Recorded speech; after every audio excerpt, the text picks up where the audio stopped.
నమస్తే. నేను మీ Kishore. Welcome to సత్యాగ్రహి. Telangana రాజకీయాల్లో ఈ మధ్య కాలంలో కొన్ని ఆసక్తికర పరిణామాలైతే చోటు చేసుకుంటూ వస్తున్నాయి. అసలు తెలంగాణలో, తెలంగాణ ఉద్యమంలో మహిళల పాత్ర ఏంటి? మహిళలకిస్తున్న గౌరవం ఏంటి? మహిళలు రాజకీయాల్లో ఏ రకంగా ముందుకు వెళ్తున్నారు? ఆ మహిళలు రాజకీయాల్లోకి వెళ్ళటానికి ప్రేరేపించిన అంశాలేంటి? అదేవిధంగా కుటుంబ పరంగా రాజకీయాల్లోకి వస్తున్నారా? లేకపోతే వాళ్ళంతట వాళ్ళు ఇష్టంగా రాజకీయాల్లోకి వస్తున్నారా? సో, వీటన్నిటి మీద మాట్లాడదాం అని చెప్పి డాక్టర్ సామల హేమ గారు. సో, ప్రస్తుతం నాతో ఉన్నారు. Thank you very much for coming అండి. Thank you. నమస్తే. Thank you. బయట ఎందుకని అంత అంత కొంచెం ఫైర్‌గా మాట్లాడుతూ ఉంటారు ఎందుకని? లేదు లేదు. యాక్చువల్‌గా నేను చాలా సాఫ్ట్ స్పోకెన్ పర్సన్. హ్మ్. ఎక్కువ నేను అంటే అట్లా అరవడం అవన్నీ ఉండదు. బట్ సిట్యుయేషన్స్‌ని బట్టి మన రియాక్షన్స్ ఉంటాయి. Situation demands. అంతే. సో, ఆ టైంలో ఏం సిట్యుయేషన్ ఉందో ఆ ప్రకారమే మాట్లాడతాం. ఆపోజిట్ పర్సన్ మనకి ఏ రకంగా సమాధానం ఇస్తే అదే రకంగా మనం రెస్పాండ్ అవుతాం. కొంచెం వాయిస్ వాళ్ళు రైజ్ చేస్తే నేను కూడా తగ్గేదే లేదు. నేను కూడా ఎక్కడికక్కడ ఇచ్చేస్తాను. You are well educated. Yeah! Hmm. Doctorate మొన్న ఈ మధ్య తీసుకున్నారు. అవును. అవును. సో, ఏంటి డాక్టరేట్ దేని మీద చేశారు? నేను బిజినెస్ మేనేజ్మెంట్ అండి. హ్మ్. ఉస్మానియా యూనివర్సిటీలో యాక్చువల్‌గా డిసెంబర్‌లో అయిపోయింది. నవంబర్, డిసెంబర్‌లో. బట్ మొన్న మనకి ఉస్మానియా యూనివర్సిటీలో గవర్నర్ గారి చేతుల మీదుగా నేను అవును. పట్టా తీసుకోవడం తీసుకున్నారు. జరిగింది. హ్మ్. సో, అంటే ఇంకా పాలిటిక్స్ అంటే ఒకటే సైడ్ గాదు. అంటే ఏజ్‌కి సంబంధం లేకుండా చదువు అనేది చాలా ఇంపార్టెంట్ మనిషికి. యెస్. హ్మ్. అండ్ దాంట్లో రీసెంట్‌గా రీసెర్చ్ నా సబ్జెక్ట్ టాపిక్ వచ్చేసి టీ హబ్, వి హబ్ మీద రీసెర్చ్ చేయడం జరిగింది. ఈ హబ్ ఏంటి? వి హబ్ ఏంటి? టెక్నాలజీ హబ్ అండి. ఇంకొకటి వుమెన్ ఉమెన్. ఆంత్రప్రెన్యూర్స్ హబ్. హ్మ్. ఇంక్యుబేటర్స్ అంటే మనకి అవును. ఇక్కడికొచ్చి ఇన్వెస్ట్ చేయడము. లేదంటే వాళ్ళు ఏ రకంగా బిజినెస్ చేయాలి, ఏంటి, టెక్నాలజీని ఎట్లా తీసుకెళ్లాలన్న అంశాల మీద టీ హబ్ అనేది మనకు సపోర్ట్ చేస్తూ ఉంటది. హ్మ్. అండ్ వి హబ్ అనేది వుమెన్ ఆంత్రప్రెన్యూర్స్ హబ్. 2018లో అది స్టార్ట్ అయింది. అప్పటి నుంచి కూడా చాలా మంది మహిళలకి వాళ్ళు బిజినెస్ పరంగా, లీగల్ పరంగా, ఫైనాన్షియల్ పరంగా ఎలా ముందుకెళ్ళాలని జెప్పి సపోర్ట్ చేస్తూ అన్ని విధాలుగా అంటే మనకి వి హబ్ హెల్ప్ అవుతుంది కాబట్టి, హ్మ్. ఈ 2 అంశాల మీద నేను రీసెర్చ్ చేయడం జరిగింది. అవును. సో, అంటే నేను గూడా ఆహ్, ఆ వేలో ఏమంటారు? వెళ్దాం అనుకున్నారు గదా! అవును. కానీ ఎందుకునో దారి తప్పి దీంట్లో పడ్డారు. దారి తప్పి గాదు. ఆ! అంటే ఇదంతా మా ఫాదర్ డ్రీమ్ అన్నమాట. Of course. ఆయనకి వచ్చే అవకాశాన్ని హ్మ్. నేను తీసేసుకున్నట్టు మీరు అయిపోయింది. తీసుకున్నారు. సో, మహిళా ఆల్‌మోస్ట్. రిజర్వేషన్ అవును. రావడంతోటి లోకల్ బాడీలో 50% మహిళా రిజర్వేషన్. దానిలో చాలామంది యంగ్‌స్టర్స్‌కి బీఆర్ఎస్ హయాంలో అవకాశం ఇచ్చింది కాబట్టి, నాలాంటి యువత ఈరోజు రాజకీయాల్లో రావడానికి ఇంట్రెస్ట్ చూపిస్తుంది. సో, 2016లో 150 డివిజన్స్‌లలో హైయెస్ట్ మెజారిటీ అంటే అవును. వారు అన్నారు గూడా. డెఫినెట్‌గా సీతాఫల్ మండి హైయెస్ట్ మెజారిటీ వస్తది అని అన్నారు. అన్న దాని ప్రకారం వచ్చిందక్కడ ఆ హైయెస్ట్ రోజున. అవును. మెజారిటీ వచ్చింది. సో, నా ఎలక్షన్స్ టికెట్ నాది అంటే నాకు డిక్లేర్ చేసిన వెంటనే మిగతా పార్టీ నాయకులందరూ కూడా నాకు సపోర్ట్ చేయడంతో అక్కడ డిపాజిట్ కూడా రాకుండా 150 డివిజన్‌లలో హైయెస్ట్ మెజారిటీ రావడం జరిగింది. సో, హ్మ్. రికార్డ్ అదైతే. అవును. సో, రికార్డ్ అది. సెకండ్ టైమ్ గూడా సర్వేని బేస్ చేసుకొని ఎమ్మెల్యే గారు చాలా మందికి ఇవ్వలేదు అవకాశం. బట్ నాకివ్వడం జరిగింది. అండ్ కేటీఆర్ గారు సపోర్ట్ చేశారు. సో, ఓవరాల్‌గా 2 టర్మ్స్ ఆల్‌మోస్ట్ ఇప్పుడు 10 ఇయర్స్‌కి దగ్గరొస్తుంది. సక్సెస్‌ఫుల్‌గా నేను పొలిటికల్ లైఫ్‌లో ఏం చేశారండి మీ చేశాను. మీ సీతాఫల్ మండిలో? చాలా డెవలప్‌మెంట్ వర్క్స్ చేశాను. 10 హ్మ్. ఇయర్స్‌లో అంటే హ్మ్. సో, ఎప్పుడైనా జనాలలోకెళ్ళినప్పుడు వాటర్ ప్రాబ్లమ్ అన్నప్పుడల్లా సో, డెఫినిట్‌గా ఇవన్నీ నేను చేయగలుగుతానా? అంటే నా ద్వారా ప్రభుత్వం అవుతుందా? సపోర్ట్ తీసుకొని నేను చేయగలుగుతానా అనేది బాగా నాకు అర్థమయ్యి సో, డీప్‌గా దాన్ని నేర్చుకొని స్టెప్ బై స్టెప్ ఎట్లా ఏంటిది? ఎలా నేను శాంక్షన్స్ తీసుకురాగలుగుతాను? ఎలా లైన్స్ ఏపియగలుగుతాను? అంటే డిఫరెంట్ డెవలప్‌మెంట్ వర్క్స్ ఎట్లా చేయగలుగుతాను అనేది స్టెప్ బై స్టెప్ నేర్చుకుంటూ ఆల్‌మోస్ట్ ఆల్ అంటే నేను 100%లో మీ డివిజన్‌లో ఎంత వరకు మీరు వర్క్స్ చేశారు అనంటే నేను 80% వరకు డెవలప్‌మెంట్ వర్క్స్ చేయగలిగిన. హ్మ్. అంటే మా సికింద్రాబాద్ ప్రాంతం సీతాఫల్ మండి సీతాఫల్ మండి. ఏదైతే ఉందో అది హ్మ్. పాత హోల్డ్ ఏరియా అండి. చాలా ఓల్డ్ ఏరియా. సో, మనకక్కడ ఎక్కువ ఓపెన్ ప్లేసెస్ ఏముండయి. డెవలప్‌మెంట్ చేయడానికి ఎటువంటి గవర్నమెంట్ ల్యాండ్స్ లేవు. ఓకే. సో, ఉన్న ఎగ్జిస్టింగ్‌నే దాన్ని రీడెవలప్ చేసుకోవడానికి మాత్రమే మాకు స్కోప్ ఉంది. అండ్ వుమెన్‌కి గూడా. చాలామంది సింగిల్ వుమెన్ ఉంటారు. అవును. భర్త చనిపోయిన వాళ్ళుంటారు. లేదంటే ఫ్యామిలీ సపోర్ట్ లేని వాళ్ళేదైనా చేసుకోవాలని సొంతంగా ఆలోచన ఉన్న వాళ్ళుంటారు. వాళ్ళందరికీ సెట్విన్ ద్వారా మేము చాలా అంటే కోర్స్ ఇప్పించి వాళ్ళని ట్రైన్ జేయడం జరిగింది. జాబ్స్ ఇప్పియడం జరిగింది. బిజినెస్ పెట్టియడం జరిగింది. హ్మ్. సో, నాకొక అసంతృప్తి ఏందుందంటే, ఒకటే ఒక వర్క్ ఇప్పటికి కంప్లీట్ కాలేదు. హ్మ్. అంటే మనకి వర్షాకాలం టైంలో నాలా ప్రాంతాలలో మనకి బాగా అవును. వర్షాలొస్తుంటాయి. గతంలో చాలా సందర్భాలలో వచ్చి చాలా ఇబ్బందులయినాయి. బట్ ఎమ్మెల్యే గారు చొరవ తీసుకొని దాన్ని డెవలప్మెంట్ చేయడం, నేను స్టాండింగ్ కమిటీ 2 టర్మ్స్ ఉండే, ఫస్ట్ టర్మ్లో ఉండే, సెకండ్ టర్మ్లో ఉండే. ఫస్ట్ టైంలో చేసుకోగలిగినాను కొన్ని వర్క్స్ అంటే ఫండ్స్ తీసుకొని. సెకండ్ టర్మ్లో టర్మ్ అయిపోతున్న టైంలో నాకు ఎందుకో డెఫినెట్గా నాలా డెవలప్ చేసుకోవాలి, ఎందుకంటే మనకి ఎస్ఎన్డిపి ఎస్ఆర్డిపి స్ట్రాటజిక్ నాలా డెవలప్మెంట్ అవి అవుతుంటే నా దగ్గర కూడా చేసుకోవచ్చు కదా అని నేను స్టాండింగ్ కమిటీలో 9.95 crores నేను వర్క్ పెట్టుకొని దాన్ని శాంక్షన్ తీసుకున్నాను. అది 2022లో శాంక్షన్ అయింది. దానికి కొన్ని టెక్నికల్ రీజన్స్ వల్ల మనకి కాంట్రాక్టర్స్ మనకు తెలుసు చిన్న ఏరియాలో వర్క్ చేయాలంటే కొద్దిగా ఇబ్బంది, నాలాల పైన ఇల్లులు ఉండడము, వర్కింగ్ స్పేస్ లేకపోవడం, చాలామంది కాంట్రాక్టర్స్ వచ్చి వెనకకి వెళ్ళిపోవడం జరిగింది. ఆ ఒక్క వర్క్ జరుగుంటే నేను ఖచ్చితంగా 95% వరకు డెవలప్మెంట్ చేయగలిగిన అన్న ఒక హ్యాపీనెస్ ఒకటి. గూగుల్ చేశారు, వాటిల్లో చేసి వచ్చిన తర్వాత దీంట్లోకి రావటం, నేను దీంట్లోకి వచ్చిన తర్వాత ఎందుకు వచ్చానన్న ఫీలింగ్ ఎప్పుడైనా కలిగిందా? కొన్ని సందర్భాలలో అంటే ఇప్పుడు పాలిటిక్స్ అంటే చాలా పెద్ద అంశం, అంటే అంత ఈజీ జాబ్ కూడా కాదు సముద్రం లాంటిది పాలిటిక్స్ అంటే. దాంట్లో మేము చిన్న డ్రాప్ టైప్ అంతే. సో చాలా ఉంటాయండి, మీరు ఎంత చేసినా కూడా అల్టిమేట్గా క్రిటిసిజం అనేది చాలా ఎక్కువ తీసుకుంటారు. మీరు ఎంత చేసినా కూడా అల్టిమేట్గా రాదు. సో ఇది thankless job and more over ఎక్కువ క్రిటిసిజం ఉంటుంది, క్యారెక్టర్ అసాసినేషన్ ఉంటుంది, ఇంకా మహిళలకు ఇంకెక్కువ ఉంటాయి. ఇది మేల్ డామినేటింగ్ సొసైటీలో ఉమెన్ వచ్చి ఉందిలేండి, ఎందుకు లేదు బట్ యా అంటే బెటర్, అదే బెటర్, డెఫినెట్ గా బెటర్ ముందుటి కంటే ఇప్పుడు చాలా అంశాలలో మహిళలు ముందు ఉన్నారు అండ్ వాళ్ళ డామినేషన్ రావాలని అందరూ కోరుకుంది అదే కదా, పర్సెంట్ ఆఫ్ రిజర్వేషన్ ఇచ్చిందే అందుకు కదా. First time ever in the history local bodies లో 50% రిజర్వేషన్ మహిళలకి బీఆర్ఎస్ కేసీఆర్ గారు కల్పించడం అనేది చాలా గొప్ప విషయం. దాంతో ఎంతో మంది హౌస్ వైఫ్స్ ఇప్పుడు ఆ హౌస్ లో ఉన్నారు. అవును, కౌన్సిల్లో మీరు మాట్లాడుతూ ఎవరి మీద మరి గట్టిగా అరిచారో ఏమో తెలియదు కానీ మీతో పాటు అందరూ కూడా అది పెద్ద పెద్ద పెద్ద థంబ్నెయిల్స్ పెట్టి రఘునందన్ గారి మీద గట్టిగా మాట్లాడింది ఈవిడే అని చెప్పి పెట్టారు. అసలు యాక్చువల్గా సిచ్యువేషన్ అంటే అది తప్పండి. యాక్చువల్ గా రఘునందన్ గారితో నేను మాట్లాడిందే లేదు, ఎంపీ గారితో లాస్ట్ అయిన కౌన్సిల్ మీటింగ్ లో. జనరల్ గా మాకు గతంలో అంటే నేను లాస్ట్ టర్మ్ గురించి మాట్లాడుతున్నా, లాస్ట్ టర్మ్ లో ఓవరాల్ గా 100 members బీఆర్ఎస్ కార్పొరేటర్స్ ఉంది, 99. ఆ తర్వాత ఒక కార్పొరేటర్ కాంగ్రెస్ నుంచో బీజేపీ నుంచో మనకు చేరారు, 100 members ఉండే. తర్వాత ఎంఐఎం, కాంగ్రెస్, బీజేపీ ఇద్దరు ముగ్గురు. సో మాకు అంత డిస్కషన్ ఎక్కువ అంటే ఇట్లాంటి ఫైటింగ్ డిస్కషన్ ఎక్కడ, హెల్దీ డిస్కషన్ ఉండే, డెవలప్మెంట్ వర్క్స్ గురించి మాట్లాడుతుండే అధికారులతోని. ఆ రకంగా ఫస్ట్ టర్మ్ అంతా నడిచింది. సెకండ్ టర్మ్కి వచ్చేసరికి కొద్దిగా బీజేపీ కార్పొరేటర్స్ ఉన్నారు, కాంగ్రెస్ వాళ్ళు ఉన్నారు. సో అట్లా డెవలప్మెంట్ వర్క్స్ వచ్చేసరికి ఇప్పుడు వాళ్ళేంటి, వాళ్ళ కేంద్రం గురించి మాట్లాడితే వాళ్ళకు కోపం వస్తుంది. ఇక్కడ స్టేట్లో మేము చేసిన అభివృద్ధిని మాట్లాడుతుంటే వాళ్ళు తీసుకోలేదు. సో ఆ సందర్భంలో వచ్చిన డిస్కషన్లో ఒక కార్పొరేటర్ గారితో నాకు ఆర్గ్యుమెంట్ జరుగుతుంటే అక్కడే పక్కన రఘునందన్ సార్ ఉండే. సో నేను వారితో మాట్లాడిందే లేదు, వారి పేరు తీసిందే లేదు. బట్ సోషల్ మీడియాలో యూట్యూబ్స్లలో మాత్రం తమ్లైన్స్ అన్నీ కూడా రఘునందన్ గారికి కౌంటర్ ఇచ్చిన కార్పొరేటర్ అని సంథింగ్ మీరు చాలా కౌంటర్లు ఇచ్చేవారు కదా, అందుకని దాన్ని యూజ్ చేసుకున్నారు. సో అట్లా రాంగ్ గా పెట్టడం కరెక్ట్ కాదు. అసలు మీకు ఫైర్ బ్రాండ్ అనే పేరు ఎందుకు వచ్చింది? యాక్చువల్ గా ఏమైందంటే లాస్ట్ ఆల్మోస్ట్ 1.5 year ఇదే సేమ్ బీజేపీ కార్పొరేటర్ మధుసూదన్ అన్న గారు ఉన్నారు. మేము నార్మల్ గా మాట్లాడుతుంటే నేను మాట్లాడిన ప్రతిసారి అన్న లేస్తారు, లేచి ఆపే ప్రయత్నం చేస్తారు, నన్ను అడ్డుకుని. అంటే ఇప్పుడు నేను ఒక ఫ్లోర్ లో ఉంటే వారు లేచి నేను మాట్లాడేది అబ్జెక్ట్ చేస్తూ ఉంటే నాకు కోపం వచ్చింది. సో ఆ టైంలో నేను ఒక మాట అన్నాను, అంటే మీ సీట్ కింద ఏమైనా ముళ్ళ కంపలు పెట్టారు, ఊరికే లేస్తున్నారు అని చెప్పేసి. అది జస్ట్ ఆ ఫ్లోర్ లో అగ్రెసివ్ దీంట్లో వచ్చేసింది. అక్కడి నుంచి స్టార్ట్ అయింది. దానికి ముందు ఎప్పుడు కూడా నేను ఆ టోన్ లో నేను ఎప్పుడు మాట్లాడలేదు, అట్లా మాట్లాడలేదు. అప్పటి నుంచి ఐ మీన్ నన్ను అనడము, మీరు గట్టిగా మాట్లాడతారు అంటే ఇప్పుడు కొద్దిగా కొట్లాటలు ఎక్కువ అయిపోయినాయి కాంగ్రెస్ ప్రభుత్వంలో. జర అరిస్తేనే జనాలు చూసే పరిస్థితి. పహల్గామ్ ఇష్యూ మీద కూడా కొంచెం మాట్లాడుతున్నప్పుడు ఆ రోజు కూడా కొంచెం ఫైర్ అయ్యారు మీరు. అంటే యాక్చువల్ గా అక్కడ ఇంటెలిజెన్స్ వైఫల్యం ఉంది అని చెప్పేసి నేను మాట్లాడాను. అక్కడ వాళ్ళేంటి, అది సెంట్రల్ ది కాదు, జమ్మూ కాశ్మీర్ ఇంటెలిజెన్స్ వైఫల్యం అది అని అన్నారు. ఇప్పుడు బార్డర్ ని కాపాడేదంటే మన సైనికులు ఏదున్నా కూడా ఖచ్చితంగా నరేంద్ర మోదీ గారికి అన్ని ఇన్ఫర్మేషన్స్ ఉంటాయి. నేను చెప్పింది ఏంటి, టూరిస్ట్ ప్రాంతాలలో ఖచ్చితంగా భద్రత అనేది డెఫినెట్ గా ఉండాలి. ఉన్నప్పుడు అంటే మనకు అందుబాటులో హాస్పిటల్స్ కానివ్వండి, ఏమైనా ఎమర్జెన్సీస్ అయితే ఆ రకంగా నేను చెప్పడానికి వెళ్తున్నాను. ఇంకా దాన్ని అడ్డుకొని అక్కడి నుంచే నాకు ఆర్గ్యుమెంట్స్ అంటే ఆర్గ్యుమెంట్ జరగడం. సేమ్ అదే మధుసూదన్ గారు.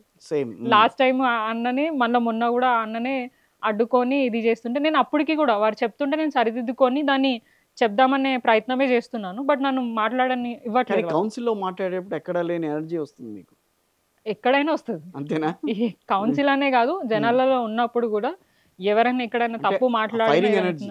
డెఫినెట్‌గా అంటే ఆ కొట్లాడే తత్వం అనేది మాకు ఇప్పుడిప్పుడే వచ్చింది. ముందు గతంలో ఇప్పుడు లేకుండే. ఈజీగా అన్ని సాఫ్ట్‌గా అన్ని వర్క్ అయిపోయాయి. అవును. ఇప్పుడు అవి జరగట్లేదు కాబట్టి మేము కూడా మా ఇంకొక ఫేస్‌ని చూపియాల్సొస్తుంది. సో రేవంత్ రెడ్డి గవర్నమెంట్ ఎట్లా ఉంది ఇప్పుడు? అంటే ఆ డిఫరెన్షియేషన్ ఇప్పుడు యాజ్ అ పొలిటీషియన్‌గా నేను మాట్లాడితే వీరు ఆ పార్టీలో ఉన్నారు కాబట్టి క్రిటిసైజ్ ఒక మహిళగా చేస్తున్నారు. చెప్పండి పొన్న. యాహ్! డెఫినెట్. ఒక ఓటర్‌గా చెప్తాను. వారు 6 గ్యారంటీలు అని చెప్పేసి మహిళలను బేస్ చేసుకొనే అన్ని వాళ్ళు గ్యారెంటీలు ఇచ్చారు. రావడం జరిగింది. అన్ని గ్యారంటీలు ఎక్కడ ఇవ్వలేదు. వాళ్ళు ఇచ్చింది ఒకటే ఒక గ్యారంటీ పూర్తిగా. అది కూడా చాలా లోపాలున్నాయి. ఫ్రీ బస్ ఒకటి ఇచ్చారు. తులం బంగారం ఎక్కడ ఇవ్వలేదు. 2500 ఎక్కడ ఇవ్వలేదు. మిగతా చాలా అంశాలు ఉన్నాయి. అందుకనే నేను అన్నాను. స్కూటీ అన్నారు మహిళలకి. సో అట్లాంటి మెయిన్ స్కీమ్స్ ఇప్పుడు అవసరమైనవి ఇస్తా అన్న మెయిన్ స్కీమ్స్ ఎక్కడ ఇవ్వకుండా ఈజీగా అయిపోయేది ఒక ఫ్రీ బస్ ఇచ్చేసి మేము ఇచ్చేసాం అనడం కరెక్ట్ కాదు. అండ్ అదే అంశం కాకుండా చాలా అంశాలు ఇప్పుడు యూరియా దగ్గర కూడా అవును. వాళ్ళు యూరియా గురించి చాలా ఇబ్బంది పడుతున్నారు. అవును. అక్కడ కూడా మహిళలు కొట్టుకుంటున్నారు కదా. మీరు అన్న మాట ఏంది, కోటి మహిళలను కోటీశ్వరులను చేస్తా అని అన్నారు. వాళ్ళు ఎక్స్పెక్ట్ చేసేది కోటీశ్వరులను కాదు, కనీసం ఉన్న వాళ్ళు ఏదైతే ఒక రూపాయి సంపాదించుకొని ఇంటికి తీసుకుపోదాం అనుకుంటున్నారు అదైనా స్వయంగా మీరు కలిపియండి. వాళ్ళ సంపాదనను కూడా లాక్కునే ప్రయత్నం చేయకండి అనేది మహిళలు కూడా కోరుకుంటున్నారు. పనికిరాని ముఖ్యమంత్రి అని చెప్పి ఒక స్టేట్మెంట్ కూడా ఇచ్చేసారు. జిహెచ్ఎంసీలో రీసెంట్ గా అన్నపూర్ణ దాని మీద మేము ఇచ్చాం కదండి. డెఫినెట్గా ఇప్పుడు 5 రూపాయల భోజనం ఏదైతే ఉందో దాని మీద కూడా మేము ఇష్యూ చేయడం జరిగింది. అసలు మార్చాల్సిన అవసరం ఏముంది? దాంట్లో కేసీఆర్ గారి పేరుందా? బీఆర్ఎస్ ఆయన ఏమో అంటే బీఆర్ఎస్ ఆనవాళ్ళు లేకుండా చేస్తా అని అంటున్నారు. సో అన్నపూర్ణ అన్న పేర్లో ఎక్కడైనా తప్పు ఉందా? ఏమనంటే ఇంద్రమ్మ భోజనము సంథింగ్ ఏదో పెడుతున్నా అని చెప్పేసి వాళ్ళు పేరు అసలు మార్చాల్సిన అవసరం ఏముంది? దాంతో ఎవరికి లాభం అవుతుంది? ప్రజలకు ఏమైనా లాభం అవుతుందా? అన్నపూర్ణ అన్నతోని అది మనకి ఒక అమ్మవారి పేరు. సో ఆ పేరు పెట్టినా కూడా వీరు ఓర్వ లేకుండా పేరు ప్రజలు తిరస్కరించేశారని చెప్పి మీరు స్టేట్మెంట్ ఇచ్చేసారు ఆ రోజు. అందరూ అది ప్రజల మాట అండి, మా మాట కాదు. ఇప్పుడు ఇక్కడ రాజకీయాలు చేయాలనుకుంటే ఎలక్షన్స్ టైంలో చేయాలి. ఎలక్షన్లు అయిపోయినా కూడా ఇప్పుడు కూడా డైవర్షన్ పాలిటిక్స్ చేస్తూ రాజకీయం చేస్తామంటే ప్రజలు ఎవరు యాక్సెప్ట్ చేయరు.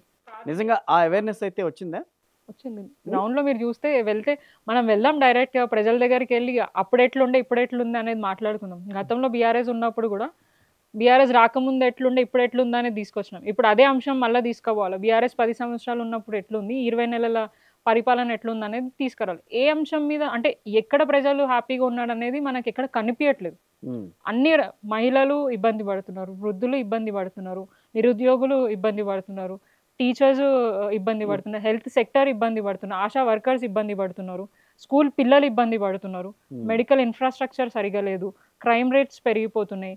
సో అన్ని అంటే ఇంకా ఈ మెయిన్ శాఖలంతా కూడా ముఖ్యమంత్రి గారి దగ్గరనే ఉన్నాయి. ఇప్పుడు మనం ఇందాక మాట్లాడిన టీ హబ్, వి హబ్ కూడా ఛాయలు తాగే హబ్బుల్లాగా మారినాయి తప్ప అక్కడ ఎవరికి కూడా ఎటువంటి హెల్ప్ లేకుండా అయిపోయింది ఈ ప్రభుత్వం. ఇప్పుడు మీరు వెళ్ళండి ఒకసారి వెళ్ళి చూస్తే మీకు తెలుస్తుంది అసలు ఏం జరుగుతుందా అని.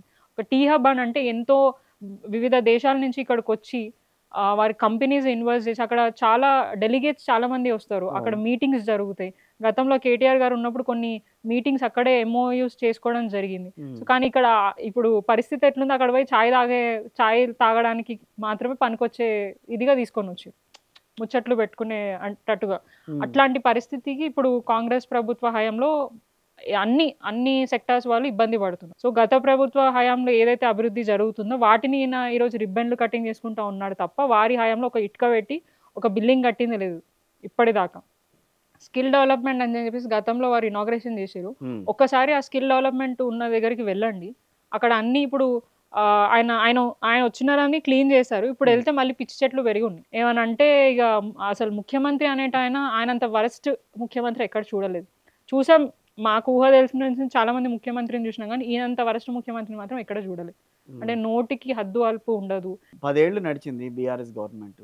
ఏనాడన్నా కేసీఆర్ గారు కానీ ఎవరన్నా మొన్న జరిగినట్టుగా ట్యాంక్ బండ్ మీదకి వచ్చి ఎలా జరుగుతున్నాయి ఈ నిమజ్జనాలు ఎట్లా మా జరుగుతున్నాయి కేటీఆర్ గారు ఒకటి చెప్తారండి. ఆ, అంటే చాలా సందర్భాలలో అన్న మాట్లాడుతూ ఎప్పుడు చూసినా కూడా కేసీఆర్ గారిని విమర్శిస్తారు. ఆయన అవును. ఎప్పుడు కూడా ప్రజలను కలవదు, కలిసే పరిస్థితి లేదు అది ఇది అని చెప్పి ఉమ్. మాట్లాడు. ఆయన కేసీఆర్ రాలేదు గారు కదా, ఆలోచన ఈయన వచ్చాడు కదా అన్న ఆయన ఫీలింగ్ ఎందుకు ఉంటుంది. వచ్చారు? ఆయన ఎందుకు వచ్చారు? ఆ, మరి యూరియా ఇష్యూ జరుగుతుంది కదా, అక్కడికి ఎందుకు వెళ్ళలే? రైట్. అక్కడికి వెళ్ళాలి కదా ఆయన. ఇప్పుడు అన్ని ఇది మేజర్ ఇష్యూ కదా. ఆ, ఆ, నిమజ్జనం అనేది నిరంతరం జరుగుతుంది, ఎవ్రీ ఇయర్ జరుగుతుంది. దాని అవును. కొత్తగా ఈయన వచ్చి ఆడొచ్చి చేయి చూపించి హాయ్ బాయ్ చెప్పంగానే ఇంకా కొత్తగా ఏం జరగదు అక్కడ. ఉమ్. అది రెగ్యులర్ ప్రాసెస్. ఎన్నో సంవత్సరాల నుంచి అక్కడికి అందరు వస్తారు, అరేంజ్మెంట్స్ చేస్తారు. జిహెచ్ఎంసీ చేసే అరేంజ్మెంట్స్ ఆ, జిహెచ్ఎంసీ కొంత చేస్తుంది. వాదన ఏంటంటే డీజేలు అన్ని నాకు ఎగెనిస్ట్ గా వెళ్తున్నాయి కాబట్టి వాటిని ఆయన ఆపేయడానికి పిఆర్ అని స్టంట్ ఆయన వచ్చారు. చేసుకోవడానికి వచ్చాడు. ఆ, అదైతే ఉంది. అది నేను అదే నిజమేనా? అంటున్నా, ఆ, అవసరమైన ఎక్కడికి వెళ్ళాలో అక్కడికి వెళ్ళడు. అవసరం దగ్గరికి వెళ్ళి అక్కడ ఆయన ఏదో పిఆర్ స్టంట్ చేసుకోవాలనే ప్రయత్నం చేస్తారు. అక్కడ కూడా బొక్కబోర్లో ఆయననే పడతాడు, ఎవరు కాదు. ఏదండి స్మారక ఇది చిహ్నం కూడా ఉంది కదా, అది తెలంగాణ ఎవరు స్మారక చిహ్నం పెద్దగా పట్టించుకోవట్లేదు. దాని పట్టించుకోవట్లేదా? గురించి ఎవరు అసలు అది చూడని కూడా చూడట్లేదు ఎవరు దాన్ని. ఎందుకని? అసలు అవసరం కూడా లేదు, అవును. ఆయనను చూడాల్సిన అవసరం లేదు. ఆయన మన రాష్ట్రానికి చేసింది ఏం లేదు. ఉమ్. కేవలం ప్రధానమంత్రి ఉంటే వారి పార్టీ నాయకుడు వారి గాంధీ భవన్ లో పెట్టుకోవచ్చు, కానీ అక్కడ పెట్టాల్సిన అవసరం లేదు. అక్కడ పెట్టాల్సిన విగ్రహం ఏదైనా ఉందంటే మన తెలంగాణ తల్లి విగ్రహం. Yes. అది అప్పుడు గతంలో మనం అనుకున్నాం అక్కడ చేద్దామని. వీరొచ్చి రాజీవ్ గాంధీ స్టాచ్యూ పెట్టారు, కానీ ఉమ్. ఖచ్చితంగా రేపటి రోజున ఏ స్టాచ్యూలు ఎక్కడ ఉండాలి అనేది బీఆర్ఎస్ పార్టీ వచ్చిన తర్వాత డిసైడ్ చేస్తుంది. ఉమ్. మళ్ళీ ఈ స్టాచ్యూలన్నీ కూడా గాంధీ భవన్కి లేదంటే వాళ్ళ ఢిల్లీకి పంపించి అక్కడ భద్రంగా మేము ప్యాక్ చేసి పంపిస్తాం. సో కేసీఆర్ గారు ఆ స్టెప్ తీసుకోవడం వల్ల ఎంతో మందిని ఉద్యమ చైతన్యాన్ని నింపారు. ఉమ్. నింపడంతో అట్లా అన్ని వర్గాల వారు కేసీఆర్ గారికి సపోర్ట్ చేసి వారిని కూడా ఆ టైంలో క్రిటిసైజ్ చేశారు, ఈయన పదవి కోసము డబ్బుల కోసము చేస్తున్నారని. అవన్నిటిని కూడా కాదని చావు నోట్లో తలబెట్టి వచ్చి తెలంగాణ రాష్ట్రాన్ని తీసుకొని వచ్చి 10 సంవత్సరాల పాటు ఆల్మోస్ట్ 9.5 ఇయర్స్ టర్మ్లో వారు డెవలప్మెంట్ మీద ఫోకస్ చేసి తెలంగాణ నెంబర్ 1 రాష్ట్రంగా ఉండాలని చెప్పేసి చాలా నిరంతరం కృషి చేశారు. ఎక్కడ కూడా రెస్ట్ తీసుకోలేదు. ఏమనంటే వారు ఒక దగ్గరే కూర్చుంటారన్న, ఆ ఒక్క దగ్గర కూర్చొని వారు ఇన్ని చేశారు. నువ్వు ఇంతగానం తిరుగుతున్నావు కదా, మరి ఏం చేసావు అనేది అందరి ప్రశ్న. ఉమ్. సబ్జెక్ట్ లేని ముఖ్యమంత్రి, అడ్మినిస్ట్రేషన్ తెలియని ముఖ్యమంత్రి మన తెలంగాణ రాష్ట్రానికి దొరికింది. కానీ ఎక్కువగా బీఆర్ఎస్ లోనే కనిపిస్తూ ఉంటారు కదా లేడీస్, కంపారిటివ్లీ విత్ యాక్టివ్గా కాంగ్రెస్ ఉంటారు, పార్టీ కానీ. యాక్టివ్గా ఉంటారు కాబట్టి ఉమ్. డెఫినెట్గా అప్పుడు కానీ ఇప్పుడు కానివ్వండి, ఉద్యమం టైంలో కానివ్వండి, ఆ కల్చర్ అనేది కేసీఆర్ గారు తీసుకొచ్చారు. అండ్ మహిళలకు ఎక్కువ శాతం అవకాశం ఇవ్వడం జరిగింది. అంటే మంత్రులను చేయలేదు, అవకాశాలు ఇవ్వలేదు అని ఒకసారి చూసుకుంటే వేరే కాంగ్రెస్ స్పీకర్ ఉన్నారు, పద్మా దేవేందర్ గారు ఆ. ఉన్నారు, మన సవితా ఇంద్రారెడ్డి గారు అవును. ఉన్నారు, సత్యవతి రాథోర్ గారు అవును. ఉన్నారు. సో చాలా మంది మహిళలు ఉన్నారు. అంటే అక్కడ సిచ్యువేషన్ ని బట్టి ఎవరిని ఏ రకంగా మనము ముందుకు తీసుకెళ్లాలనేది కేసీఆర్ గారికి తెలుసు. ఉమ్. సో అవకాశం ఇవ్వలేదు అన్నారు. కానీ నాలాంటి చాలా మంది మహిళలు లోకల్ బాడీలో ఉన్నారు, మేయర్లుగా అయినారు, ఉమ్. బీసీ మహిళలు మేయర్గా అయినారు, ఎంపీటీసీలు అయినారు, జెడ్పీటీసీలు అయినారు, చైర్మన్లు అయినారు. వారు ఇంకొక పార్టీని అనే బదులు ముందు మీ పార్టీలో ఎట్లా ఉంది పరిస్థితి అనేది చూసుకుంటే బెటర్ ఎవరైనా కూడా. కరెక్ట్. ఎందుకంటే కేసీఆర్ గారికి తెలుసు అంటే ఏ రంగాన్ని వారికి ఎప్పుడు ఏమి ఇవ్వాలి ఏంటి అనేది. ఆయన నిరంతరం కూర్చున్నారు అంటే ఆయన మైండ్కి పని చెప్తారు. ఆయన బాడీకి పని చెప్పకపోయినా ఆయన మైండ్కి డెఫినెట్గా పని చెప్తారు. 101% ఆ మైండ్ని వర్క్ మోడ్లోనే పెడతారు. ఎప్పుడు కూడా రెస్ట్ మోడ్ మాకు ఎప్పుడు కనిపించదు. సో ఆ వర్క్ మోడ్లోనే ఎన్నో స్కీమ్స్ తీసుకురావడం జరిగింది, ఎంతో డెవలప్మెంట్ చేయడం జరిగింది. సో అట్లా ఆయన ఒక దగ్గర కూర్చొని ఇంత చేస్తే రేవంత్ రెడ్డి గారు ఇంకా చాలా గొప్పగా చేయాలా, కానీ ఆయన తిట్లు తింటున్నాడు తప్ప పని మాత్రం ఇక్కడ చేయట్లేదు. రేపు జిహెచ్ఎంసీ ఎన్నికల తర్వాత ఇప్పటి వరకు ఏదైతే వాటర్ స్కీమ్ ఉందో ఫ్రీ వాటర్ స్కీమ్ అనేది ప్రభుత్వం తీసేస్తుందని చెప్పి మొన్న ఈ మధ్య కేటీఆర్ గారు మాట్లాడారు. ఆల్రెడీ జరుగుతుందండి. ఇప్పుడు చాలా మందికి బిల్స్ రావడం జరుగుతుంది. అండ్ చాలా మంది కన్జ్యూమర్స్ మా దగ్గరకు వచ్చి గతంలో మీరు ఫ్రీ వాటర్ ఇచ్చారు కానీ మాకు బిల్స్ వస్తున్నాయని చెప్పి మాట్లాడుతున్నారు. అంటే కన్జ్యూమర్స్ కూడా కొద్దిగా అవేర్నెస్ కొద్దిగా ఉండాలి. గతంలో కూడా ఫ్రీ వాటర్ ఇచ్చినప్పుడు వారు వారి ఆధార్ అప్డేట్ చేసుకోకపోవడము, ప్లస్ మీటర్ రీడింగ్స్ ప్రాబ్లం ఉండడం వల్ల వాళ్ళకి బిల్స్ జనరేట్ అవుతుంది. కానీ అది చాలా మందికి తెలియదు. బట్ అట్లా ఉన్నా కూడా చాలా మందికి బిల్స్ వస్తున్నాయి. మీ సీతాఫలం మండి నియోజకవర్గానికి అంటే ఆ ఏరియాకి సంబంధించి మీకు కాంగ్రెస్ పార్టీ గవర్నమెంట్ వచ్చిన తర్వాత ఏమన్నా అందినాయా? అంటే నేను చెప్తున్నా కదా, గవర్నమెంట్ వచ్చిన 1 year వరకు మాకు గతంలో మేము ఏవైతే అవే వచ్చాయి. ఇప్పుడు రీసెంట్గా 3 months మాకు ఏదైతే కౌన్సిల్ అయిన తర్వాత బడ్జెట్ మేము పెట్టుకుంటాము, ఆ టైంలో మాకు ఒక 70 lakhs వరకు రోడ్ వర్క్స్ మాత్రమే అయ్యాయి. అది రెగ్యులర్ ప్రాసెస్. నేను అనేది రెగ్యులర్గా అయ్యేది కాదు. ప్రభుత్వం నుంచి ఇస్తాన స్కీమ్స్ అవి కావాలి. మేము గతంలో కళ్యాణ్ లక్ష్మి డెఫినెట్గా అది ఇస్తుండే, దానికి జోడించి వీళ్ళు తులం బంగారం ఇస్తాన్నారు, అది రావట్లేదు. కళ్యాణ లక్ష్మి రావట్లేదు, తులం బంగారం రావట్లేదు. అంటే చాలా డిలే అవుతున్నాయి, చాలా డిలే అవుతున్నాయి. Okay. And CM relief funds checks అవి డిలే అవుతున్నాయి. 2500 మహిళలకు ఇస్తాన్నారు, అది ఇప్పుడు దాకా ఇవ్వలేదు. అదే మహిళలని పెట్టుకొని వాళ్ళు రాజకీయం ఏదన్నా బహిరంగ సభ మీటింగ్ అనంటే గతంలో బీఆర్ఎస్ ఉన్నప్పుడు వారు స్వచ్ఛందంగా రావడము, వారికి మేము అన్ని విధాలుగా ఫుడ్ అవి ఇవి చూసుకొని ప్రజలని మీటింగ్స్ ఏమైనా ఉంటే మేము చూస్తున్నాం. కానీ ఇప్పుడు ఏం జరుగుతుందంటే వాళ్ళని బెదిరించి, మహిళలు ఎవరైతే గ్రూప్ మహిళలు ఉంటారో వాళ్ళని బెదిరించి, రాకపోతే మీకు లోన్లు కట్ చేస్తాం, గ్రూప్ల నుంచి తీసేస్తాం, గవర్నమెంట్ స్కీమ్స్ రానియకుండా చేస్తాము, రేషన్ కార్డ్స్ కట్ చేస్తాం, ఇట్లా వాళ్ళని బెదిరించి వాళ్ళని ఇబ్బంది పెట్టి మీటింగ్లలో, కాంగ్రెస్ పార్టీ మీటింగ్లలో తీసుకుపోతున్నాం. రీసెంట్గా మా దగ్గర ఒక ఓడిపోయిన కాంగ్రెస్ ఎమ్మెల్యే ఉన్నారు, వారి బర్త్డేని కూడా ఆత్మీయ సమ్మేళనాన్ని పెట్టుకొని ఆ మహిళలను పిలుచుకొని పెద్ద గ్రాండ్గా చేసుకోవడం జరుగుతుంది. ఆ మహిళల్లో కూడా ఐడియా లేదు చాలా మందికి, ఓన్లీ ఆఫీసర్స్కి ఐడియా ఉంది. ఆ ఆఫీసర్స్ కూడా ఒక కాంగ్రెస్ పార్టీ ఏజెంట్స్ లాగా, ఒక కార్యకర్త లాగా పనిచేస్తున్నారు. బీఆర్ఎస్ నెరవేర్చలేని హామీలు మేము నెరవేర్చాం కాబట్టి బీఆర్ఎస్ ఈరోజు భయపడుతోందని చెప్పి మొన్న ఈ మధ్య ఒక కామెంట్ వచ్చింది. ఏదో చెప్పాలి వాళ్ళు కూడా, ఏవి నెరవేర్చలేదు ఏంటిది అనేది డిస్కషన్. మేము ఏమంటున్నాం అంటే, ఏవి రేషన్ కార్డ్స్ అంటారు, సన్న బియ్యం అంటారు, దాని గురించే మాట్లాడితే అదే సివిల్ సప్లై మినిస్టర్ అసెంబ్లీలో గత 10 సంవత్సరాలు అంటే 9 yearsలో 6 lakhs అబోవ్ రేషన్ కార్డ్స్ ఇవ్వడం జరిగింది అని చెప్పి ఆయనే స్వయంగా ఒప్పుకున్నారు. దానికి బెనిఫిషియర్స్ కూడా 20 lakhs బెనిఫిషియర్స్ లబ్ధి పొందినారు. అదే చెప్తున్నా కదా, మాకు పని చేయడం చేతనైతే తప్ప పబ్లిసిటీ చేసుకోవడం చేత కదా. ఇంత మాట్లాడుతున్నారు, ఎప్పుడన్నా కాంగ్రెస్ పార్టీ వాళ్ళు కానీ ఎవరన్నా మీకు ఆఫర్ ఇచ్చారా మా పార్టీలోకి రండి అని? చాలా మంది ఉన్నారండి, చాలా మంది ఉన్నారు, అడిగారు. ఏదైనా పార్టీ మాకు ఈరోజు నేను మీ ముందు కూర్చొని మాట్లాడుతున్నా బీఆర్ఎస్ పార్టీ వాళ్ళని, కేసీఆర్ గారి వాళ్ళని. సో అంత గౌరవం ఇచ్చిన పార్టీని నేను కాదనుకొని వెళ్ళడం కరెక్ట్ కాదు.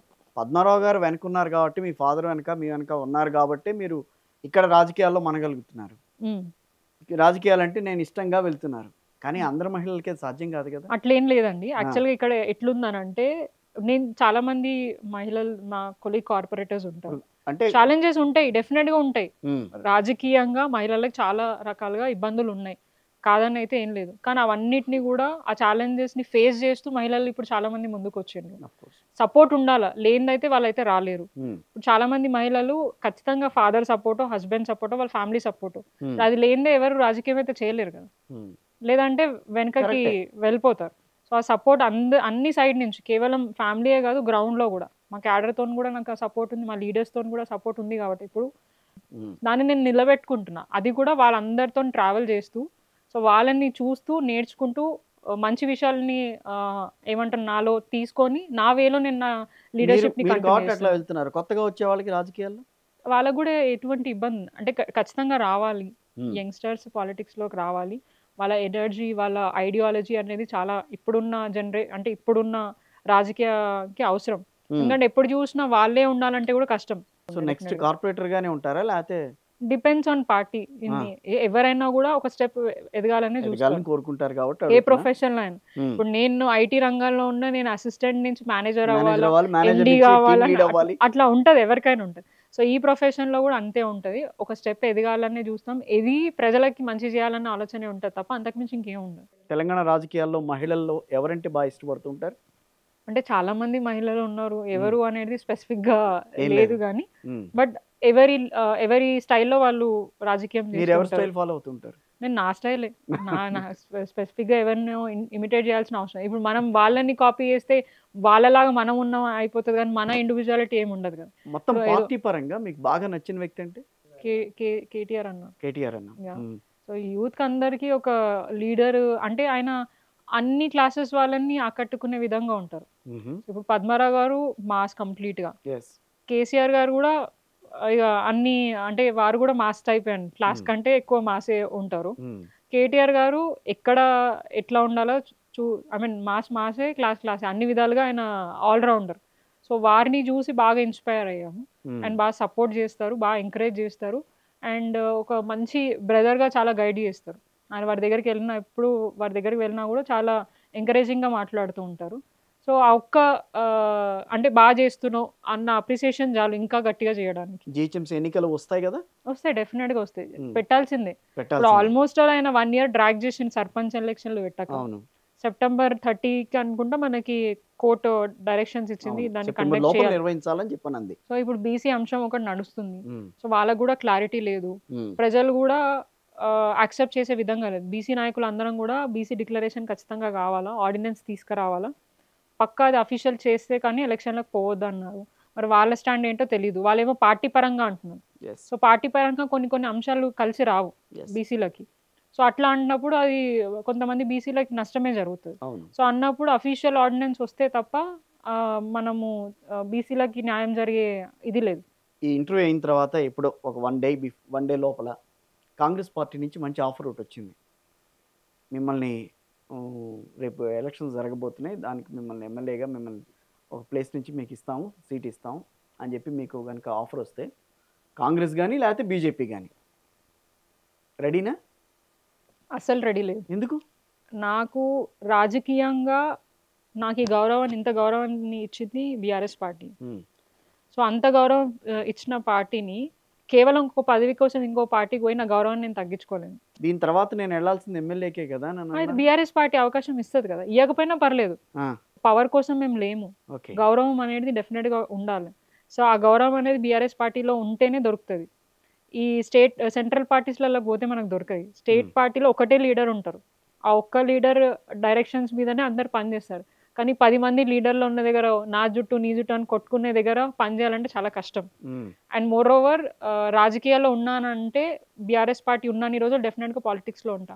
సో అప్పుడే కానీ ఇప్పుడే కానీ డెఫినెట్గా కేసీఆర్ గారి నాయకత్వంలో బీఆర్ఎస్ ఉన్నన్ని రోజులు డెఫినెట్గా మేము బీఆర్ఎస్ పార్టీలోనే ఉంటాం. టికెట్ ఇచ్చినా ఇవ్వకపోయినా ఒక కార్యకర్తలాగా పనిచేసుకోవడానికి మేము సిద్ధంగా ఉన్నాం. కేవలం పదవుల కోసం ఉండే అంటే వెనుకబడే వ్యక్తులం అయితే కాదు. అంటే రాజకీయాల్లోకి వద్దాం అని అనుకున్న మహిళలకి సూచన చేస్తారు ఎలా? అంటే ఒక స్టేట్మెంట్ మంచిగా ఉంటుంది. అంటే ఒక ఇంట్లో ఒక అబ్బాయిని చదివిపిస్తే కేవలం వాళ్ళ ఫ్యామిలీ మాత్రమే, ఆ అబ్బాయి మాత్రమే ఎదుగుతాడు. బట్ ఒక మహిళకి ఎడ్యుకేషన్ ఇచ్చినా ఏమని ఇచ్చినా మొత్తం ఆ ఫ్యామిలీ, వాళ్ళ మదర్ వాళ్ళ ఫ్యామిలీ, వాళ్ళ ఇన్లాస్ ఫ్యామిలీ రెండు ఉన్నత స్థాయికి పోతాయి అని. సో మహిళలకు పవర్ ఇస్తే ఏ రకంగా ఉంటుంది అనేది మాత్రం అందరికి అర్థమైంది. సో రాజకీయాల్లో డెఫినెట్గా మహిళలు రావాలి, వచ్చి వాళ్ళ ఐడెంటిటీని ప్రూవ్ చేసుకోవాలి. అంటే మేము ఎక్కడ తక్కువ కాదు అని. ఎందుకంటే చాలామంది మహిళలకు ఎట్లుంటుందంటే అంటే కరప్షన్కి ఎక్కువ పోరు. నాకు తెలిసిన వాళ్ళ ఫోకస్డ్ అంతా డెవలప్మెంట్ చేయాలి, మంచి చేసే విధంగానే వాళ్ళ ఆలోచనలు ఉంటాయి. కానీ అంటే వాళ్ళ థాట్స్ అన్నీ కూడా దాని మీదనే ఉంటాయి, కానీ ఇంకొక దానికి పోదు. కాబట్టి డెఫినెట్గా మహిళలు స్ట్రాంగ్గా ఉండి బోల్డ్గా ఉండి రాజకీయాల్లోకి వస్తే వాళ్ళకు కూడా చాలా ఆపర్చునిటీస్ వస్తాయి. ముఖ్యంగా యంగ్ జనరేషన్ మహిళలు నెగిటివిటీ డెఫినెట్గా ఉంటుంది, ఛాలెంజెస్ చాలా ఉంటాయి, క్రిటిసిజం ఉంటుంది, క్యారెక్టర్ తట్టుకోగలగాలి మహిళ అన్నది. అదే స్ట్రాంగ్ విల్ పవర్ ఉంటేనే రాజకీయాల్లోకి రావాలి. సో అట్లాంటి వాళ్ళు ఖచ్చితంగా రాజకీయాల్లోకి వస్తే సక్సెస్ అవుతారు. అండ్ చాలా మంది ప్రజలకు మంచి చేసే విధంగా కూడా మహిళలు ఉంటారని నేను భావిస్తున్నా, రావాలని కోరుకుంటున్నా కూడా. ఇష్టమైన పొలిటీషియన్ కేసీఆర్ గారు ఎక్కడైనా. అంటే నేను వారి హిస్టరీ చదివిన తర్వాత ఒక నాయకుడు డెఫినెట్గా ఇట్లనే ఉండాలి అని అనుకున్న అయితే చాలా దగ్గరగా చూసిన వ్యక్తి అయితే మా పద్మారావు గారు. అంటే ఒక లీడర్, మాస్ లీడర్ ఎట్లా ఉంటారు ఏంటి అని ట్రావెల్ ఎక్కువ సవర్తో చేశాను కాబట్టి పద్మారావు గారు అండ్ కేటీఆర్ గారు కూడా. లేడీస్లో అంటే చాలా మంది ఉన్నారు, బట్ ద మెయిన్ లీడర్ అని అంటే నేను మా మదరే అంటాను డెఫినెట్గా. ఎందుకంటే వారు ఇంటిని ఎంత బాగా మేనేజ్ చేస్తున్నారో అదే మేనేజ్మెంట్, అదే ఓపికతో నేను నా నియోజకవర్గం, నా డివిజన్ని నేను మేనేజ్ చేస్తున్నాను. అంటే పేషెన్స్ లెవెల్ చాలా ఉండాలి. ఇవాళ రేపు జనరేషన్స్కి ఆ ఓపిక అనేది ఉండదు. నాకు నేను చాలా ఓపిక మా మదర్ నుంచే వచ్చింది. అదే ఒక్క సందర్భంలో నేను చెప్పాను మా ఫాదర్కి కొన్ని విషయం చెప్తే వారు చాలా ఫీల్ అయ్యారు. నేను అనవసరంగా మా బిడ్డను రాజకీయాలకు తీసుకొని వచ్చిన, ఇట్లాంటి అంటే మంచి ఉద్యోగం చేసుకున్న అమ్మాయిని నేను ఎంత ప్రెజర్ తీసుకొచ్చిన అన్న ఫీలింగ్ ఆయనకు వచ్చినప్పుడు, మా బ్రదర్ నేను. సో ఆ ఫీలింగ్ వచ్చినప్పుడు వారు కళ్ళలో నీళ్ళు వచ్చిన తర్వాత ఇంకా ఎప్పుడు కూడా నేను చెప్పలేదు. దాన్ని నేను హ్యాండిల్ చేయలేని సిచ్యువేషన్ ఉన్నప్పుడు నేను వాళ్ళ దగ్గరికి తీసుకెళ్ళాలి. సో మిమ్మల్ని రోల్ మోడల్‌గా తీసుకుని మహిళలు రాజకీయాల్లోకి రండని మీరు గట్టిగా చెప్పగలరా? డెఫినెట్‌గా రావచ్చు.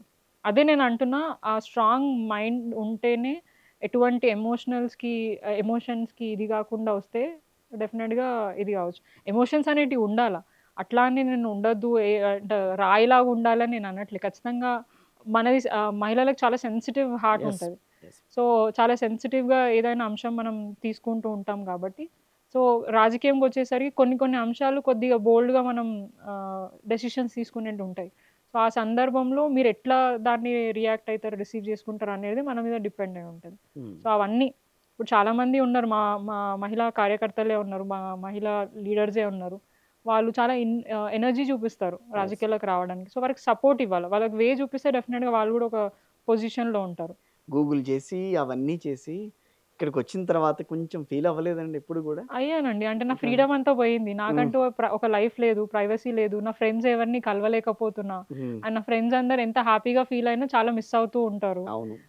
ఇప్పుడు నేను ఎక్కడికైనా వాళ్ళని కలవాలని వెళ్ళినా గూడా వాళ్ళు కొంచెం అన్‌కంఫ్ అన్‌కంఫర్ట్‌గా అన్‌కంఫర్ట్‌గా ఉంటారు. ఫీల్ అవుతుంటారు. ఎందుకంటే అరే ఈమె అంటే ఒక పొజిషన్‌లో ఉన్నా పొజిషన్‌లో ఉంది. అరే రాజకీయ అట్లా అది నాయకురాలు ఈవిడ. నాకు లేకపోయినా వాళ్ళకుంటది. వాళ్ళకి ఆ రెస్పెక్ట్ ఉంది. ఆ యెస్. చైర్ మీద, ఆ ఆఫ్ ఇది కోర్స్. మీద.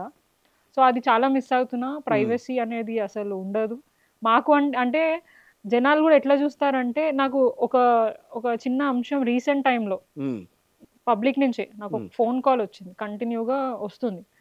నేను ఆ టైంలో చాలా డిఫరెంట్ ఇష్యూస్‌లో ఉన్నా. ఒకటి మా ఫాదర్‌కి హెల్త్ బాలేదు. అండ్ నేను చాలా చాలా అంటే హాస్పిటల్స్‌కి దానికి దీనికి తిరుగుతూ కొన్ని సందర్భాలలో ఫోన్ ఆన్సర్ జేయలే.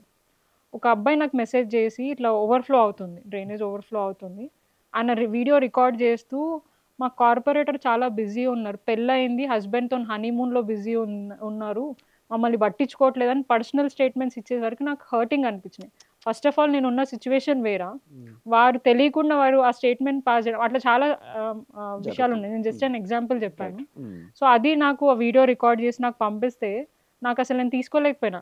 అరే! నేనున్న సిట్యుయేషన్ ఇది. నీకు తెలవదు. అలా బ్లైండ్‌గా స్టేట్మెంట్ పాస్ చేసి నన్ను నెగెటివ్ చేసే ప్రయత్నం. అసల ఇష్యూ నా దాకా రాలేదు. రైట్. రిపీటెడ్‌గా చెప్పారు అని అంటున్నారు. డెఫినిట్‌గా నా నోటీస్‌కొస్తే నేను ఆఫీసర్స్‌కి చెప్తా. లేదంటే ఆ టైంలో నేను కాల్ మిస్ అయినా వాట్సాప్ మెసేజ్ అయినా చూస్తా. లేదంటే తర్వాతైనా నేను కాల్ బ్యాక్ చేస్తా. హ్మ్. కానీ అట్లా రాంగ్‌గా చెప్పడము అంటే అట్లా ఆహ్, కమెంట్స్ చేయడం. అవును. ఒక కామెంట్ చేయటం అనేది. లేడీ పర్సనల్‌గా ఎవరు మాట్లాడదు. అవును. ప్రొఫెషనల్ వైస్‌గా నేనేం చేయకపోయినా డెఫినిట్‌గా అందరికీ రైట్ క్వెషన్ ఉంది చేయండి అది బానే ఉంటుంది. ఉంటది. బట్ కానీ పర్సనల్ పర్సనల్‌గా ఇట్లా బిజీగుంది, అట్లుంది అనంటే నేనున్న బిజీ వేరా. మా యెస్. ఫాదర్‌కి ఒంట్లో బాలేదు. నేను అక్కడిక్కడ తిరుగుతున్నా.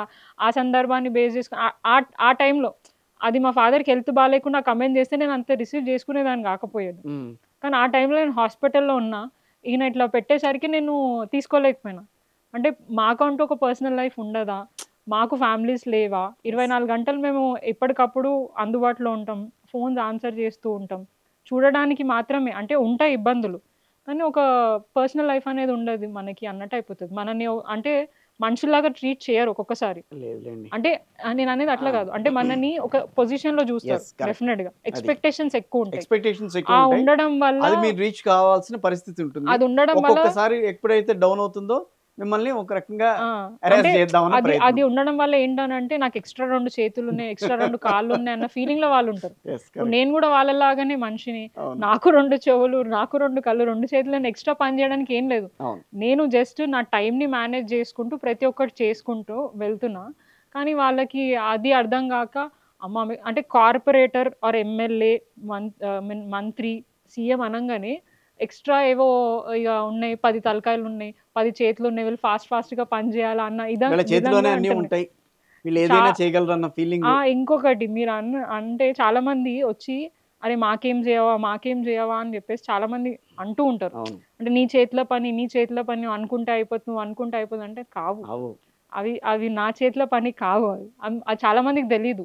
అంటే ఎమ్మెల్యే గారు కాంగానే పోయిన జాబ్ అడగంగానే ఇప్పిచ్చేస్తారు. హ్మ్. అది ఔట్‌సోర్సింగ్ అయినా, గవర్నమెంట్ అయినా, ప్రైవేట్ అయినా అయిపోతది హ్మ్. అనేది చాలా మందికుంటది. అది ఎందుకు అర్థం చేసుకోరో తెలీదు. కానీ ఇగ మనది కాదు అనేసరికి చూడండి ఓ చిన్న పని గూడా జేస్తలేరు. మెంటల్ టెండెన్సీస్ అట్టాగే ఉంటాయిలెండి కొద్దిగా. అంటే మనం గూడా కొన్ని సందర్భాలు అనుకునేవి ఉన్నాయి అట్లా. యెస్. కరెక్ట్. అంటే దాని బ్యాక్‌గ్రౌండ్ అంటే ఇబ్బందులేంటి అనేది వాళ్ళు చూడరు. హ్మ్. జస్ట్ అడిగాము చెయ్యాలా? కాకపోతే దాని మీద ఏదో ఒకటి అనేసారు అట్లా అట్లా ఉంది జనాలకి. Right thank you very much thank you అండి, thank Thank you you. So much.